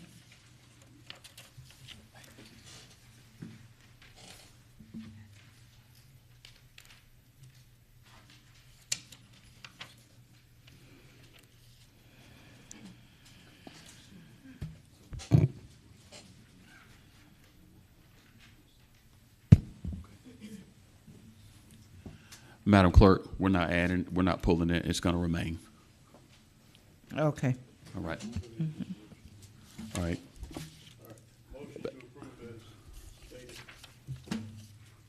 Second. All right. So, the FY 2023 budget, I want to take an opportunity to commend staff for bringing that to us. Not only bringing that to us, but working diligently with the Augusta Commission and the Commission working to have an adoptable budget that the Commission supports fully. And so, again, thank you all for your work in that space. To our Finance Committee Chairman, thank you for your work in helping to make sure we get to this point. All right. We have a consent agenda. Madam Clerk. All right. Commissioner Commissioner from the second. Yeah, we're voting. Hold on. Commissioner from the second. You have an inquiry? I was just going to motion that we accept the 2023 budget as presented. That's in the consent. All right, it's in there. Thank you. All right. Voting.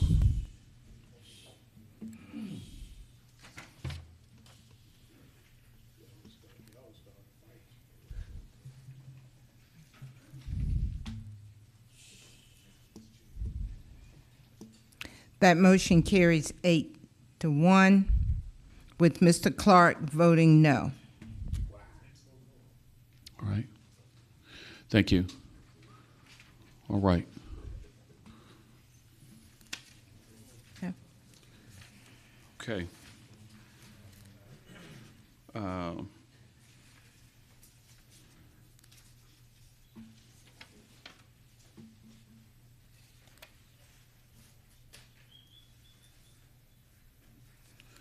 Madam Clerk, I want to go to the item where Ms. McNeil is here.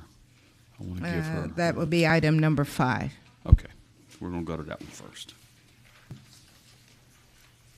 Item number 5 is a request for concurrence with the Planning Commission to approve with conditions Stratosphere Investment LLC requesting rezoning from a zone R1 one-family residential to a zone R1A one-family residential affecting property located at 3029 Cardinal Drive. All right, I don't see Ms. McNeil. She's in the back. Ms. McNeil. Oh, okay.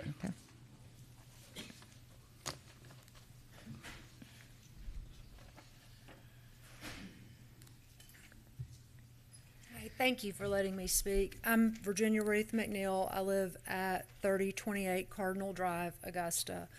And I am here to ask you to please deny the rezoning application for 3029 Cardinal Drive, Augusta.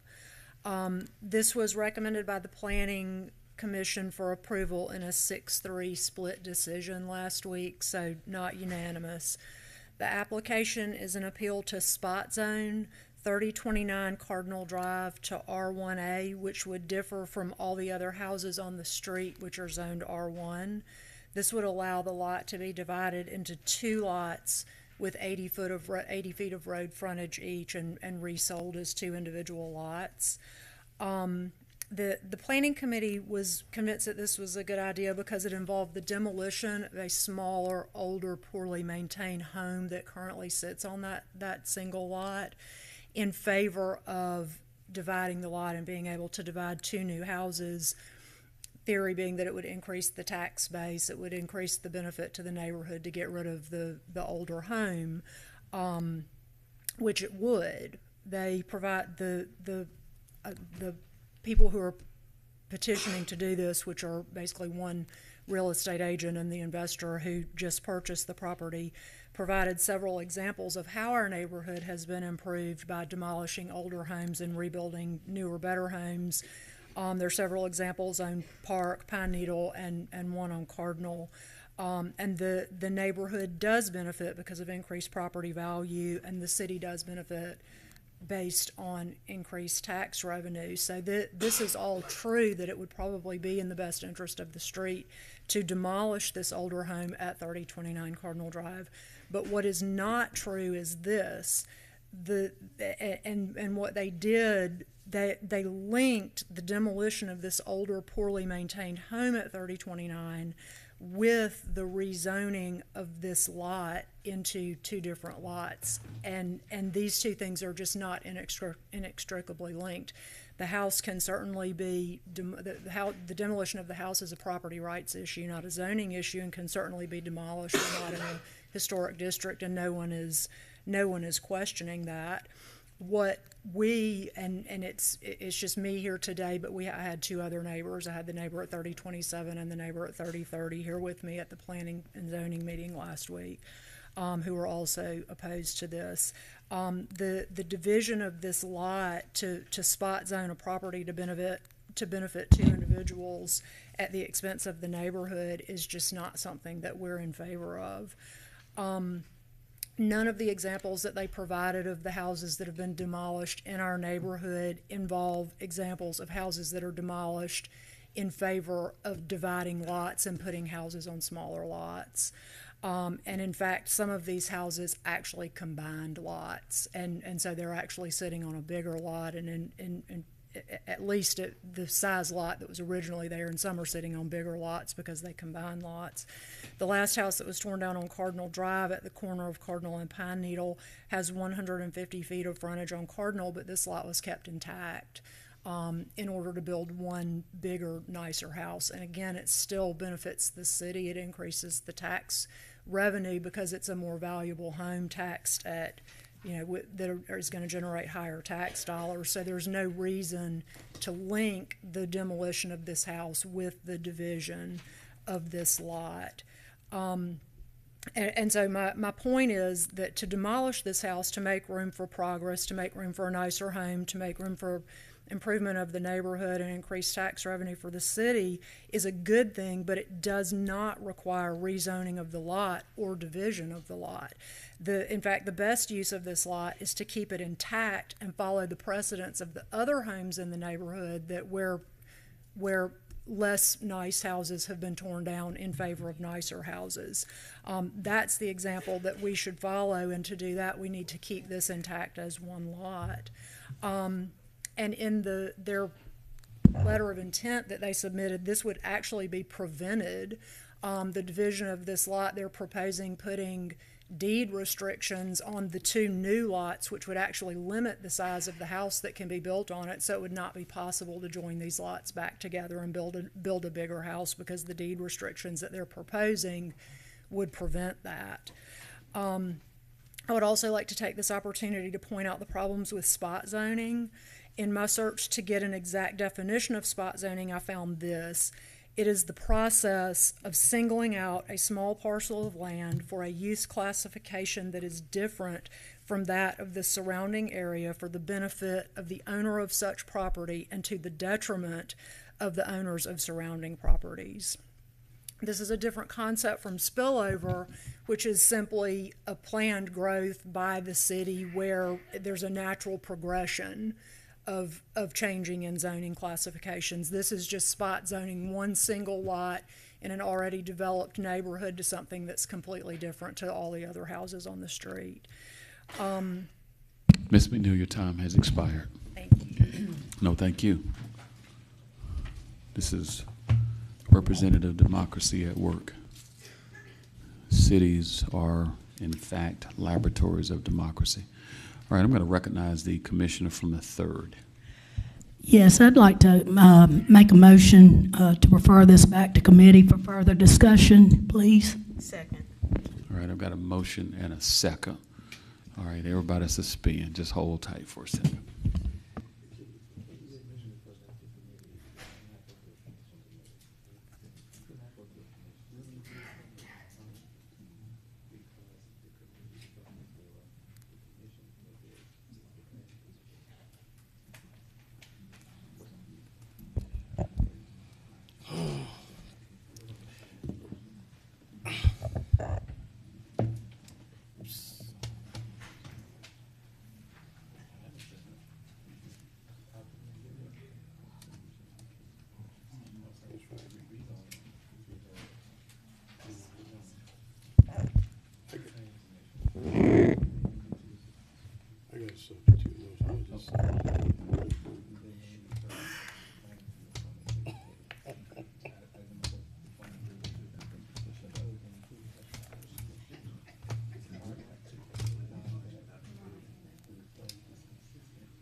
Mr. Mayor.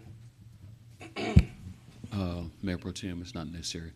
All right, I want to hear from the Planning Commission, and then we'll go from there, okay? Ms. Delaney. Good afternoon. In regards to the petition for 3029 Cardinal Drive to be rezoned, I won't go through all of the history, but I will hit the highlights. One of the main things we want to take into consideration, and what the Planning Commission took into consideration, is how the properties are used. There are approximately 42 lots on Cardinal Drive. Only 9 of those lots meet the 100-foot width requirement. Everything else is 80 feet in that area. So the request to subdivide the property is what the objection is to, but we want to be crystal clear that 9 out of 42 lots, only the 9 meet those requirements. In addition to that, one of the comments was in regards to tying the demolition to the rezoning. One of the things, if you look at the parcel and where the house is located and where they wish to subdivide, we conditioned the demolition because in the event they subdivided the property, we could potentially have split zoning. You could have a house that's straddling a property line. So it wasn't an arbitrary recommendation. It's to make sure that the process is followed and that when you get to a recording status or a demolition status, that you can move the project forward. We didn't want someone to try to subdivide the lot with the house still standing, because now we have a property that straddles it. And so that's just not something that we would recommend. And then thirdly, there was mention about spot zoning. One of the things that we know in Georgia is that we don't call it spot zoning. We don't use the term. It hasn't been used officially since the 80s. But what it really means is that you have a radically different use. What you have now on Cardinal Drive is single-family detached houses with about 80-foot wide lots, right? So what the request is for is to establish 2 80-foot wide lots. So R1 to R1A is still single-family detached 80 feet wide. That is not spot zoning. Residential single-family is still the primary use. 80-foot wide lots still the predominant land size or lot width size. So there is no spot zoning. The demolition is only to prevent the subdividing of the property and a house be split. And with that, Planning and Development and the Planning Commission recommended approval. I can take any questions. All right, Chair recognizes the Mayor Pro Tem. I guess it's a substitute motion to approve. Okay, I've got a substitute motion with a proper second. Chair recognizes the Commissioner from the third. I was going to withdraw my motion. Okay, all right. She withdraws her motion, and so, yeah. All right. She withdraws her motion, and we're going to vote on the main motion, which is to adopt the Planning Commission recommendation, item number 5. Okay? Voting.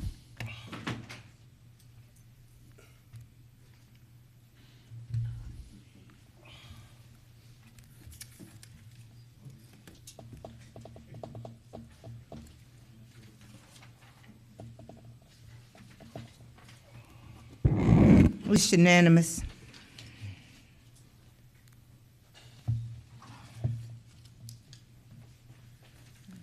Madam Clerk, item number 1, followed by number 2, in that order.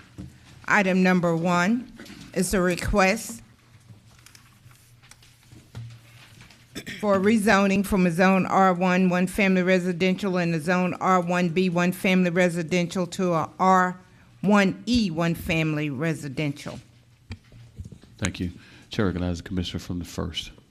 Thank you, Mr. Mayor. I requested these items be pulled so that we can get a little further clarity from our planning director on the both of these items. Well, with this item that's on our screen now. All right. So in regards to number 1, this is the Pleasant Home application from Winchester Homes of Georgia on behalf of Ray Clyde and Hardin, and their 20 to 23 acres. So I'll give a brief recap. This project came before the Planning Commission. The Planning Commission recommended denial. One of the reasons that led to the denial is that the community was in opposition to the traffic that it felt it would generate. And in addition to that, they were in opposition to one of the roads coming through the neighborhood. Between the Planning Commission recommendation for denial to the full commission, the applicant took it upon themselves to try to figure out a way to go around that street network or reconfigure the street network so that they could appease the desire for there to be less traffic through their neighborhood on their through street. That applicant then came to the full commission in an attempt to present it. There was conversation and discussion, and what came out of that discussion is that in fairness to the people who live in the community, it should go back to the Planning Commission so that the community can have a chance to see this revised concept. That revised concept went before the Planning Commission on November, sorry. And in that revised concept, the Planning Commission recommended approval to the full commission. Now, one of the reasons it's back before you, they did reduce, in addition to changing the street configuration where they no longer go through the neighborhood, they also reduced the number of units and lots. So they went from 143 down to 133. They don't come through the neighborhood anymore. They requested 2 access points. They did complete and submit a traffic study, which the traffic engineer is here to address any questions if there are any. The recommended traffic study solution has been incorporated into the recommendations in your packet, and it was moved from the Planning Commission to your packet also. Those recommendations are for a traffic light and 2 entrances off of Pleasant Home Road, no more traversing through the neighborhood of Foxhall. With that being said, I can take any questions. Commissioner from first. That answers what I needed to know, Mr. Mayor. I think, would it be in order to hear from the traffic director about about his findings with the traffic study? Is he in here? Be happy to hear from him if Yes. you'd like. Yeah. All right, Chair recognizes the traffic engineer, Mr. John Ushery. Good afternoon, Commissioners, Mr. Mayor. I do have a traffic study that I've reviewed. It's still in its draft format, but it's pretty close to the final thing. This is a little unique in that normally these traffic studies are not done prior to the zoning change, but this one was. The developer wanted to be proactive. So what the traffic study recommends is a signalized intersection at the intersection of Foxhall, and across the street will be the entrance to, the main entrance to this new development. So, and it also recommends that we look at other options to continue to assist with the traffic issues along Pleasant Home Road. I think that this is a good start. You know, if this is approved and this is developed in the way that it's shown in the concept, that and per the recommendations of the traffic study, I think this is a good start with a lot of the issues that we've all discussed previously on Pleasant Home Road, many being the volume and the traffic, the speed of the traffic. Not much we can do with the volume, but with the traffic signal we can better control platooning of cars. We can incorporate some traffic calming, or we can slow down the traffic. So I'm in I agree with the recommendation in the traffic study, and I think this is a good place to start, and we'll have some more work to do in the future, but you know, we gotta start somewhere. Chair recognizes the commissioner from the 10th. Thank you, Mr. Mayor. I would like to, I've already discussed things with Mr. Ushery, but I would like to hear from a representative of the builder and also a representative from the community, Mr. Randy Sasser, and I have some questions. Yeah, we're going to hear from the objectors, of which we have 22. All right. If we could identify a representative to speak in objection to this matter from the audience. All right, whoever that may be. Okay. All right, and I want to hear from them first. Okay. Who do we have here? My name is Jim Trotter. building. My address is 3527 Walton Way Extension. If you'll, yeah, all right. If you guys will take a seat, I'm going to hear from the objectors first. Okay. Okay? All right, and the objector will hear, please state name and address, and we'll give you an opportunity to speak, okay? Sir, On thank behalf you. of the Thank committee. you. My name is Zach Mahaffey, 2904 Foxhall Circle. Good afternoon, Mayor Davis and commissioners. Again, my name is Zach Mahaffey. I currently serve as the president of the Foxhall Property Owners Association. My other fellow board members, the Honorable LaJoy Williamson and Sheena Dorsey, are unable to attend this meeting due to prior obligations. As you can see, and as we always show, we've got a lot of members of the community here that collectively represent Foxhall, Ravenwood, Crofton, Sugar Mill, and Montclair neighborhoods. We appreciate the opportunity to be before you and speak today, and ask for your support for our single-family home neighborhoods with your no vote on this petition at the current proposed density. A proposed density of 133 single-family detached homes and attached townhomes is not only still way too high, it's actually a 166% increase from the current zoning of 50 detached homes, but it also does not conform to the Envision Augusta Comprehensive Plan. The Envision Augusta Comprehensive Plan states maintain low-density single-family residential development in areas where it is already the predominant land use. Now, I'm not sure how this plan achieves that. And if we completely ignore the comprehensive plan and make exceptions, then what is the purpose of it to begin with? We as a community are not opposed to smart development. A development of 133 homes on that small piece of acreage is not smart. It is a recipe for disaster. And we ask for your support in saying no at this density. We recognize developing the property increases the county tax base more so than past proposals. We are respectful of the landowner's desire to sell, albeit at so high of a price that the developer must cram 133 units on it, just so he can end up in the green and not in the red. Now, I want us to think, what do we get out of this development other than more traffic on our roads, more pressure on our already outdated and overloaded runoff and sewage infrastructure, as well as pressure on our overcrowded and understaffed school system? Do these sound like positive or negative impacts? If you guess negative, you're correct. I have a petition here that was circulated in the affected neighborhoods.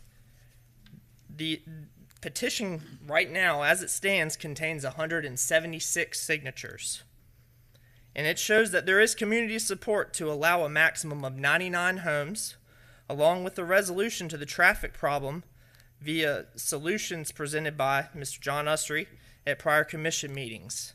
Most notably adding not just one, but 2 lights on Pleasant Home Road. Now I want to make an important note here.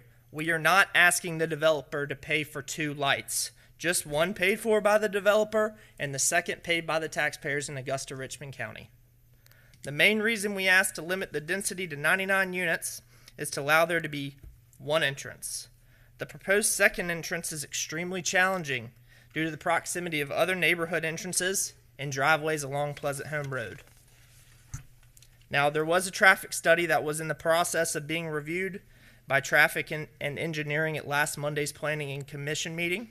My understanding is that it was finally reviewed in its entirety, but would like to pose a question, if I could, to the Traffic and Planning.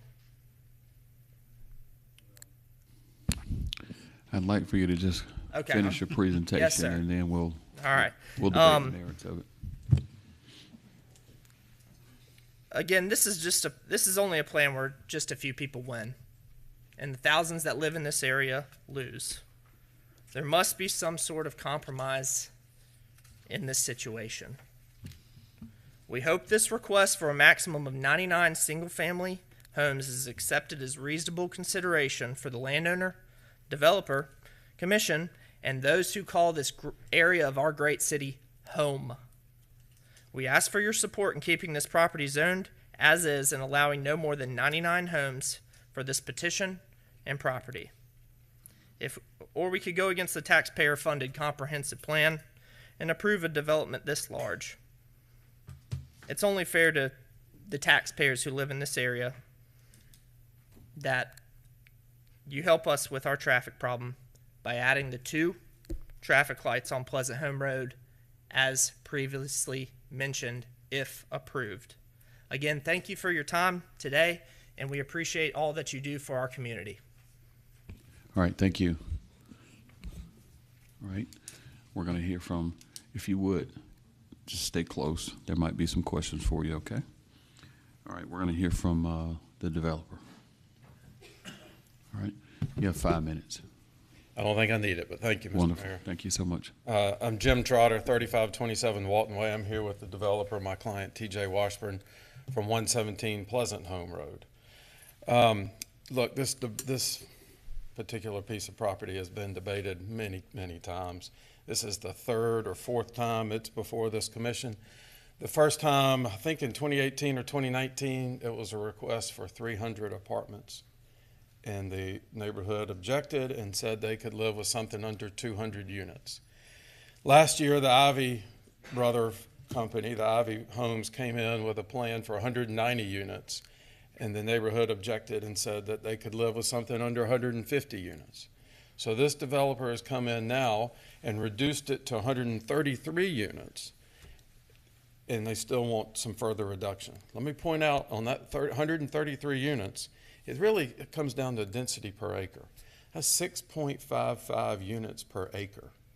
There are already other developments in that immediate area, adjacent across the street, at 7.5 units an acre, 7.4 units an acre, and 9.85 units an acre. That density is already in this area. We have been through the Planning Commission twice now. The Planning Commission approved this last Monday by a vote of 8-2. We have addressed as many of the concerns as we can possibly address with the planning staff, which is why we got their approval, the Planning Commission, which is why we got their approval the last time around. We have adjusted the density, we have adjusted the mix. These are not apartments, these are all single-family homes. Let me repeat that. These are all single-family homes, just like all of the homes in all of the neighborhoods nearby. We've addressed traffic. The traffic has been debated and debated and debated.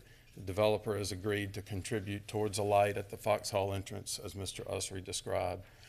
You know, we did not originally have 2 entrances on Pleasant Home Road. We had a cut-through road to Starling Drive, but we heard at the last commission meeting that there were serious objections to that. So the plan has been rerouted to eliminate that cut-through, eliminate the cut-through traffic, and have a second entrance on Pleasant Home Road. We're here to answer any questions you may have, but we believe and we hope we've addressed all the concerns, and we've worked with the Foxhall neighborhood every step of the way to keep them informed of our changes in the plans and communicated with them as best we could. Thank you. All right, Commissioner from the 10th. I think we had one more speaker. No, sir. We didn't? No.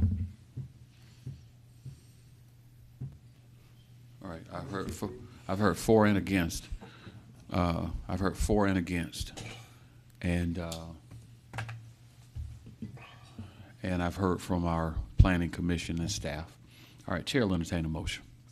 Motion to approve. Okay, I have a motion and a second.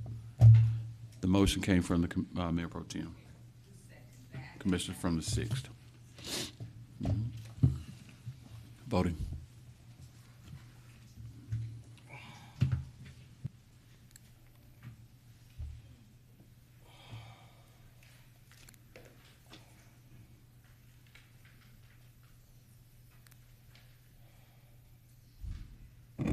It's unanimous.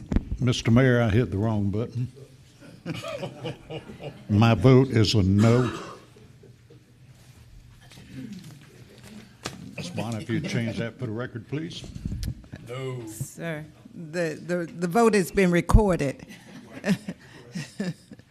So,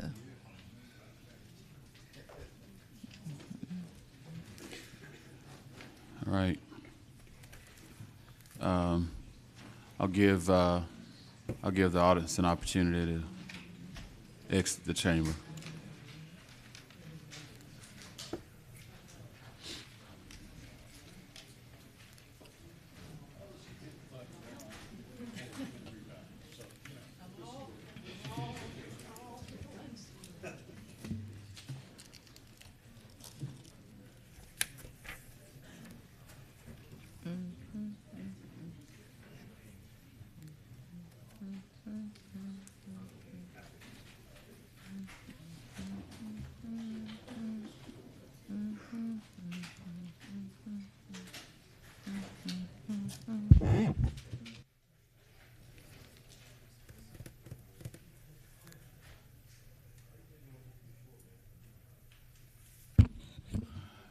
I ain't even doing the topic.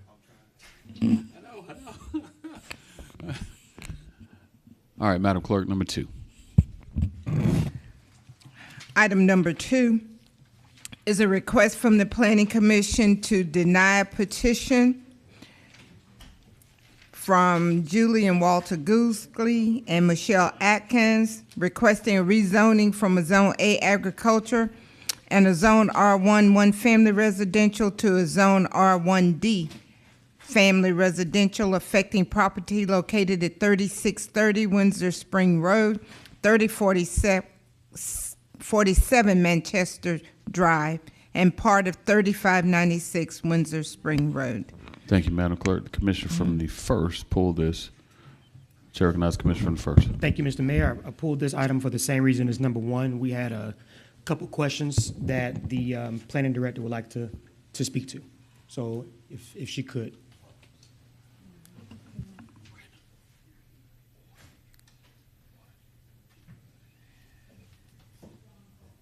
All right, Chair recognizes the Planning Director. All right. So I'm going to put a disclaimer out here at the start of this one, because there's a little bit of loops and turns and things like that. So I'm going to start with saying, essentially, the background on this case is October. This particular application came before the Planning Commission. It did get a recommendation ultimately for denial. That denial was centered around the lack of support from the adjacent neighborhoods. The adjacent neighborhood came out with concerns in regards to traffic. In particular, Cambridge subdivision has about 300 units or lots, and then there is one access point. This particular proposed development has 334 lots proposed, and they wanted to access Manchester Drive. So rightfully so, some of the people were in opposition to more traffic being generated on their one street and access point. During that meeting, the traffic engineer reviewed that the topography and things of that nature, as far as site distance, did not lend itself to multiple entrances onto Windsor Spring Road. The developer at the October meeting learned of the severity of the opposition at the meeting, and the vote had taken place. Between that vote taking place recommending denial and learning of the opposition, the developer sought to withdraw their application without prejudice, hoping that they could work through some of the access issues. They attempted to provide another plan with reduced lots. Those reduced lots also eliminated access off of Manchester Drive. However, they still had the topography, site distance, and access issues for Windsor Spring Road. They could not garner the full support of traffic engineering for that. And by that, I mean the two accesses only on Windsor Spring, nothing off of Tobacco Road. So this is where it gets a little convoluted or hard for me. So they asked for the withdrawal without prejudice. It goes back to Planning Commission, which has bylaws on recommendations that have already been voted on. Those recommendations for an application to be withdrawn without prejudice requires that the Planning Commission unanimously agree to revisit the application. The Planning Commission failed, or I won't say they failed, they denied the request. They did not, the applicant was not successful in getting the Planning Commission to hear his revisions or his edits. He was there, and they decided in a 5 yes, 2 no, and 2 abstain vote, and it requires unanimous consent in order for it to be reheard. So the applicant has gone back, reworked the plan with the traffic engineer, found a way in which they think is agreeable, but he has never had the chance to represent himself or for the developer why they have gone this way. So at this juncture, we are asking, or the developer is asking, can he at least be heard? Because he has not been heard, and traffic engineering is also here because they have some recommendations and comments in regards to how this property should be developed and accessed. Let me ask you this. You're asking us to hear it and or to have the developer heard. Mm-hmm. Has the Planning Commission not heard from the developer? The Planning Commission heard from them in October, and then when we brought it for the full commission for them to withdraw without prejudice, they were not successful in gaining the unanimous vote requirement to revisit something that's already been voted on. Okay. Smell. All right, everybody hold on.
Chair recognizes the Commissioner from the 6-4 motion. Thank you, Mr. Mayor. I'd like to make a motion to withdraw without prejudice. All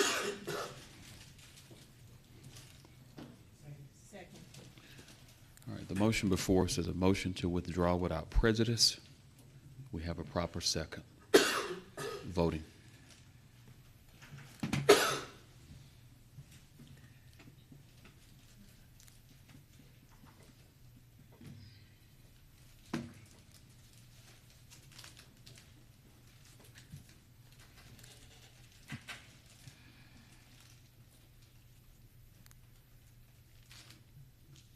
It's unanimous.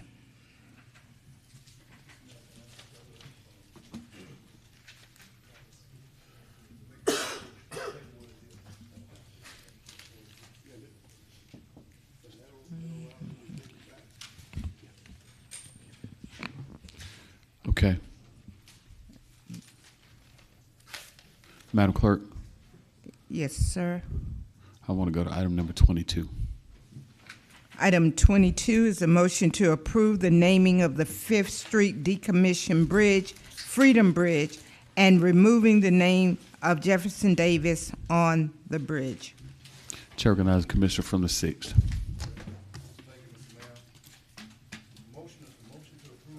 Would you speak in the microphone, please?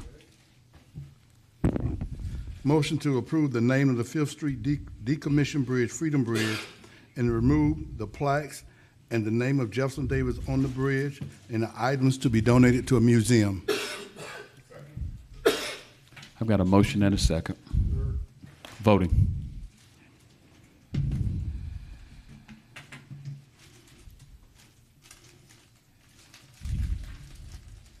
That motion carries 7-2, with Ms. McKnight and Mr. Clark voting no. Item number 21. Item 21 is the Greater Augusta Arts Council regarding a review and decision relative to the unpurchased sculptures from the current Augusta Sculpture Trail to purchase for the city of Augusta. Chair will entertain a motion for a sculpture.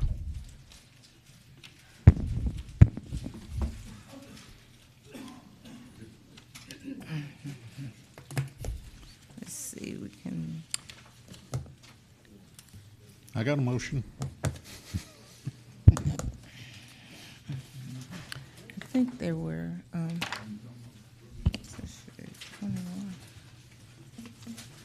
Again, we heard from the Greater Augusta Arts Council. We have, Mr. Rant, would you like to come and speak?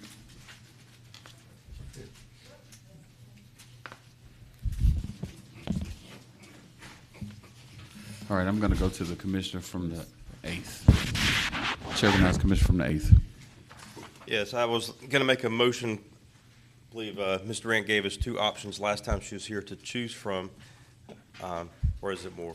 Well, actually, you had two recommended sculptures, and then also we included in the packet sculptures that were in your budget. Can you remind us of the proper names?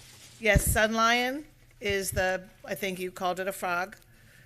And Tower of Aspirations is a stainless steel tower created by Larry Millard. Okay. I'd like to make a motion that we Hold approve. on. Commissioner, just 1 second. Let's draw everybody's attention to the packet that's in your tab 21. You have the pictures there. You want us to put them on the screen? It's not necessary. Not necessary, okay. It's not necessary. All right, Commissioner from the 8th. I'd like to make a motion to approve the purchase of Sun Lion. Second. Sun Lion. Which is the first one, Madam Clerk? It's the first one? Yeah. By the Jaune Renner? Sun Lion. Yes. Komodo Dragon. That was Mr. Garrett and Ms. McKnight. Correct.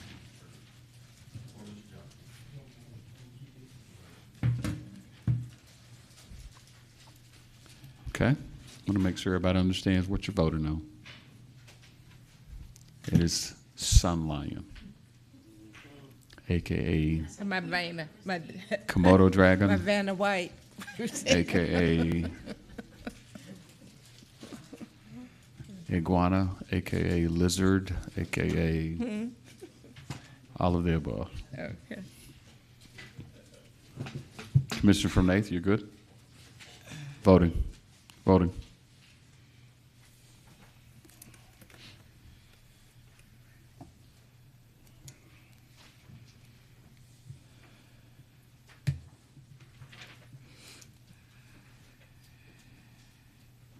Ms. Scott, oh, she's out.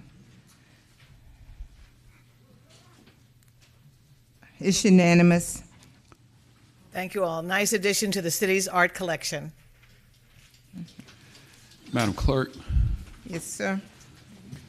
While I believe that that is all the business that is before us, we have one more item, and it's a critical item. The Mayor Pro Tem, he was napping over here. I was. It's been a long meeting. In your books, there is a item that, quite frankly, needs to be added to the agenda. Mr. Funtz just came and chastised us about adding items to the agenda. And leave Mr. Funtz alone. yeah, I'm gonna rep him because I've been knowing him for a long time. And in the legislature, particularly when it came to the budget. You had to lay it on the table for 2 hours before you could even bring it up. But we're not in the legislature. I'm going to stop right there. We have an item, Commissioner, from the 8th that should be of interest to you. It's in your books. The Mayor Pro Tem has brought it forward. He fell asleep on us for just a moment, and he would like to have unanimous consent to add it to the agenda. Motion to approve. All right, motion to add without objection. All right, Madam Clerk, if you'll read it into the record. Addition, motion to approve Georgia Power easement, Augusta Regional Airport Consolidated Car Rental Facility. That was my way. It was. And the Commissioner from the 3rd, your motion again is to? To approve. Second. Voting. We forgot about that, didn't we? You did. I'm right here for you, though.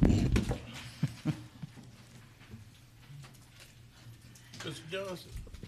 Oh, y'all ready to go? You voted.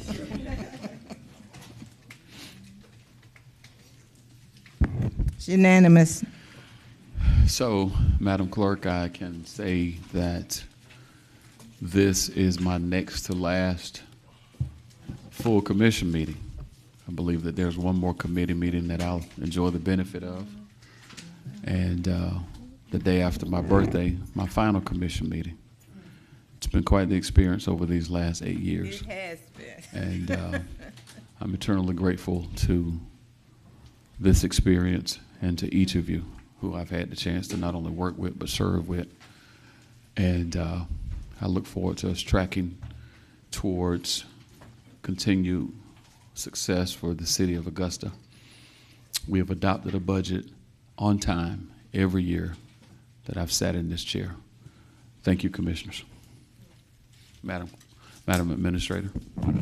Mayor Davis, I would also like to take this moment and this opportunity to, one, thank the Augusta Commission as well as the finance team for the city of Augusta, to include the finance director as well as the deputy director, and that's Donna Williams and Mr. Tim Schreier, and as well as my administrative staff, Ms. Tanikia Jackson and Charles Jackson, on their support throughout the varying weeks for us to get you all this balanced budget. So I just wanted to make sure I publicly thank them as well as you all, the Augusta Commission. Thank you. Can we go now? Madam Clerk, this meeting is adjourned. Yes, sir.